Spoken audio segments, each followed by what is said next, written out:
राष्ट्रीय अध्यक्ष अखिलेश यादव का 53वां जन्मदिन बड़ी धूमधाम से मनाया गया।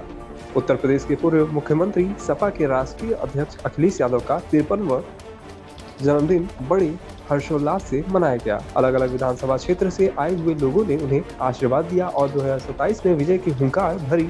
अखिलेश यादव ने कहा कि मेरी जन्मदिन के अवसर पर उन सभी माँ बहनों को मेरी तरफ से एक छोटी सी भेंट दी जा रही है, जिसमें उन्हें साइकिल वितरित की गई और कपड़े और खाने पीने के सामान भी लोगों को दिया गया। बाहर से लेकर अंदर तक कई बड़े बड़े स्टॉल लगाए गए। लोगों का दिन भर जमावड़ा रहा। बहराइच विधानसभा मेहपुरवा में ललिता हरेंद्र पासवान ने कहा कि आज अखिलेश यादव जी का जन्मदिन हम लोग बड़ी धूमधाम से मना रहे हैं। हम चाहते हैं कि सबके नेता अखिलेश यादव हमेशा स्वस्थ रहें और उनके दीर्घायु की कामना करते हैं। नाम मोहम्मद याकूब खान है।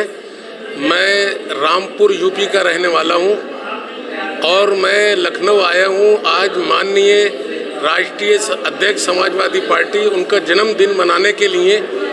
तो मैंने ये देखा कि देश के बड़े बड़े नेताओं का जन्मदिन मैंने मनता हुआ देखा, मगर इतना हर्षोल्लास के साथ, इतना जुनूनी कैफियत के साथ अभी तक किसी नेता का जन्मदिन नहीं मना है, जैसा का उत्तर प्रदेश के पूर्व मुख्यमंत्री और राष्ट्रीय अध्यक्ष समाजवादी पार्टी माननीय अखिलेश यादव जी का आज मनाया गया है। देखिए, रामपुर का माहौल पहले भी ठीक था, आज भी ठीक है और इंशाअल्लाह हमेशा समाजवादी पार्टी के हक में माहौल रहा है। कोई भी व्यक्ति विशेष के साथ जनता कभी वहाँ नहीं रही और आजम खान जो है इस वक्त जेल में है, परेशानी में है और आजम खान उनकी कमी महसूस हो रही कि नहीं?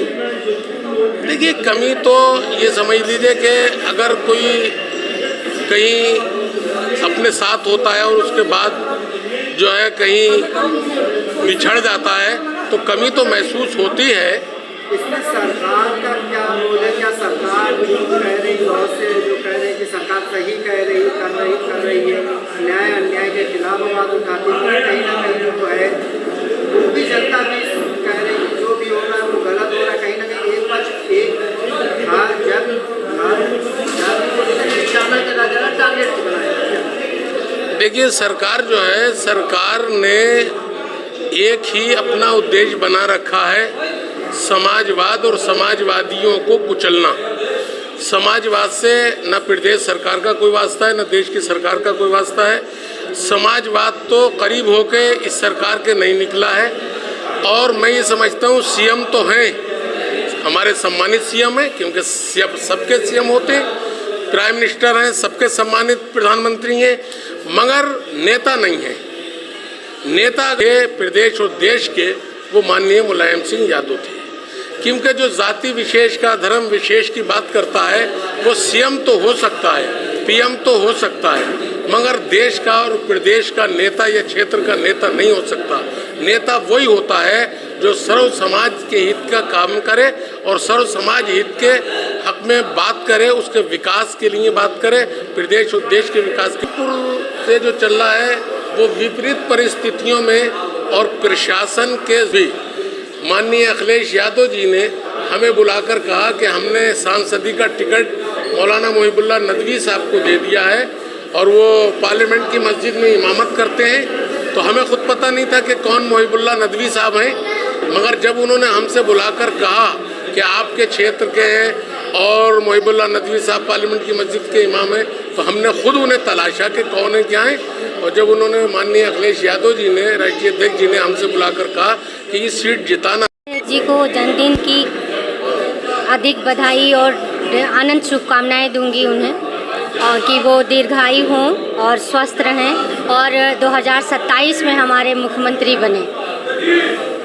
हमारे क्षेत्रवासियों से मैं यही कहना चाहूँगी कि आपकी बार पीडीए सरकार, आप लोग अपना बूथ जिताइए, अपने क्षेत्र से जिता के और हमारे राष्ट्रीय अध्यक्ष जी को मुख्यमंत्री बनाइए। काम किसी और ने किया, कहने के लिए तो जो चोर है वो सभी जानते हैं, और हमारे राष्ट्रीय अध्यक्ष जी अगर कहने के लिए उन्हें तो कोई कुछ भी कह सकता है, लेकिन अगर आप खुद सोच के देखिए, अगर हमारे राष्ट्रीय अध्यक्ष जी ने अगर इस मामले को उठाया ना होता, चोरी के लिए अगर उन्होंने आवाज़ नहीं उठाई होती, तो शायद लोगों में अभी तक ये चीज़ें फैली नहीं होती, लोग पता ही नहीं होता। जो जान रहा था वो अंदर तक ही बात रह जाती। लहर तो क्योंकि जो मौजूदा सरकार है उससे हर जन परेशान है, हर वर्ग परेशान है, काफ़ी दिक्कतें हैं, लोग महिलाएं भी परेशान हैं, किसान परेशान है, युवा परेशान है, बेरोजगारी, भ्रष्टाचार इतनी चरम सीमा पे है। एक तरह से कहा जाए तो कोई ऐसा जगह नहीं है जहां परेशानी ना हो। अगर रोजगार मुहैया हो गया, अगर रोजगार मिल रहा है लोगों को, तो फिर जंतर मंतर पे जो शिक्षक क्या कहते हैं, जो स्टूडेंट बैठे हुए हैं, जो धरना दे रहे हैं, वो क्या है? अगर सब कुछ अच्छा चल रहा है तो पेट्रोल पंप पे लाइन क्यों है? किसान खाद के लिए क्यों परेशान है? महिलाएं गैस के लिए क्यों परेशान है? अगर सब बेहतर है, आप धरातल पे उतर के देखिए ना कि क्या चीज़ बढ़िया है और क्या चीज़ खराब है।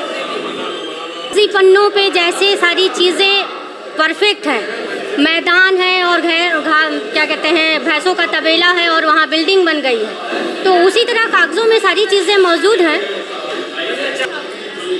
महिलाओं की स्थिति अगर देखा जाए तो भैया जी की सरकार में जितना बेहतर थी, जितनी अच्छी सुविधाएं थीं, आज कहने के लिए लोग कह रहे हैं कि बहुत अच्छी सुविधा है, बहुत अच्छी सुविधा है। आप सोचिए, स्कूल बंद हो गया, हमारे मोदी जी हमेशा कहे कि शौचालय बनवाइए, महिला बेटियां पढ़ेंगी तो बढ़ेंगी। स्कूल कॉलेज आप जो हमारे बेसिक स्तर है, जो हमारी प्राइमरी पाठशाला है, जहाँ बहुत दूर के बच्चे नहीं पहुँच सकते थे, वहाँ बच्चे नहीं पहुँच पा रहे हैं, आपने स्कूल बंद कर दिया। बेटियों के स्कूल में टॉयलेट्स नहीं हैं, आप कैसे कह रहे हैं कि सारी चीज़ें बेहतर हैं?